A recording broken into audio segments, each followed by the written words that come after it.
Welcome back to the watch list. Time for our midday panel. I want to talk all about energy. Dryden Pence is with us, Chief Investment Officer, Pence Capital Management. Stuart Glickman, Deputy Research Director, Energy Equity Analyst at CFRA Research. Thank you both for being here. Obviously, oil has been running up.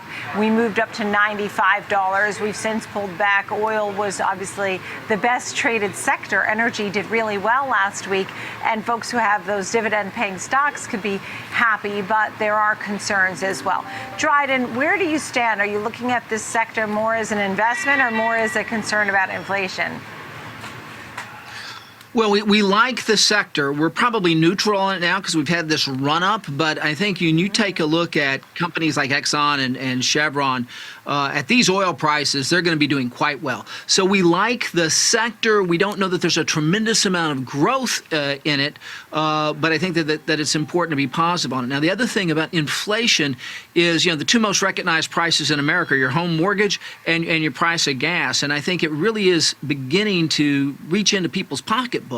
And, basically high gas prices kind of does the Fed's job for them in some places about slowing down the economy because it's a pocketbook issue for many, many people. Yeah. Stuart Glickman, you always have a way of finding names that you like within the energy sector. You talk about midstream. There's always the others, right? Exploration and production and all these. I mean, what seems to be working for you going forward? What names do you seem to have a little more faith in at this time, and why?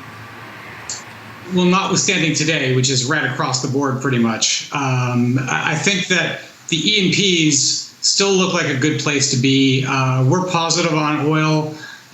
We think that, you have to keep in mind, this industry underinvested in new supply in the U.S. for the better part of 7 years, 2014 through 2021. Normally, demand is going to grow every year by 1 to 1.5%. That means you have to have new sources of supply. So it's the producers that are going to be the ones who benefit by virtue of higher prices. And if you think about where the production is going to be coming from, OPEC Plus is being very disciplined on supply because they want prices to stay high. The U.S. community is being similarly disciplined on supply because they'd rather plow more of their dollars back into dividends and buybacks. So take a name like an EOG Resources or Devon Energy. We have 4 stars or buy opinions on both of those. We think they're going to be beneficiaries probably through the end of this decade because we think this is going to play out for a long time. Yeah, EOG and DVN. Stuart, what about some of the names like Exxon and Chevron? Is it more about them putting the money back in, as you said, back into their companies versus doing more production? So operationally, we think both Exxon and Chevron are going to benefit at both ends of the barbell, right? So upstream, they're going to do fine in the same way that EOG or Devon does.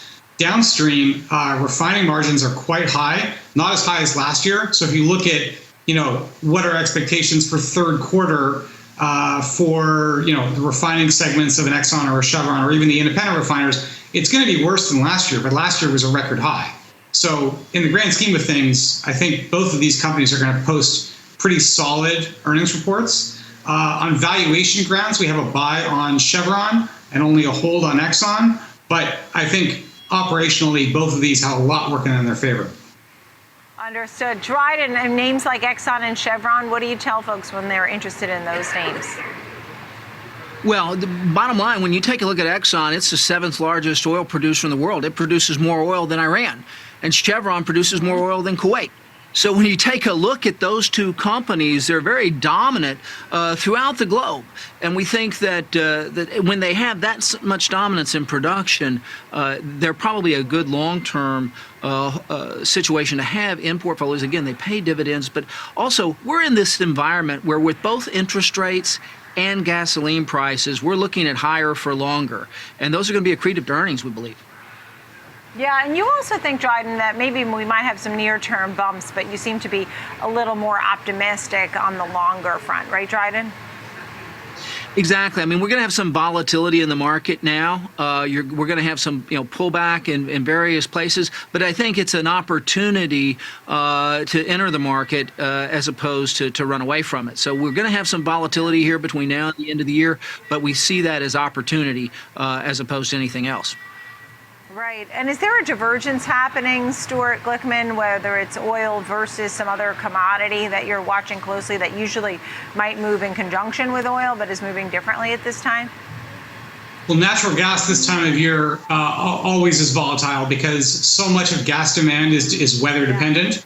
And if you remember last year over the spring and summer when Putin stepped across the border into Ukraine and natural gas prices went haywire, and then, starting in the winter really started to peel back a lot, it was because we ended up with a warmer winter, than usual in Europe. So I think that's probably the thing that a lot of traders are going to be focusing on is what the weather outlook looks like, because that's something that's very particular to natural gas and different than crude oil. Yeah, wonderful to see you both. Dryden Pence, Stuart Glickman, thank you so much. And thank you, friends, for being with me every single weekday here on Schwab Network, 11 a.m. and 2 p.m., live from the New York Stock Exchange.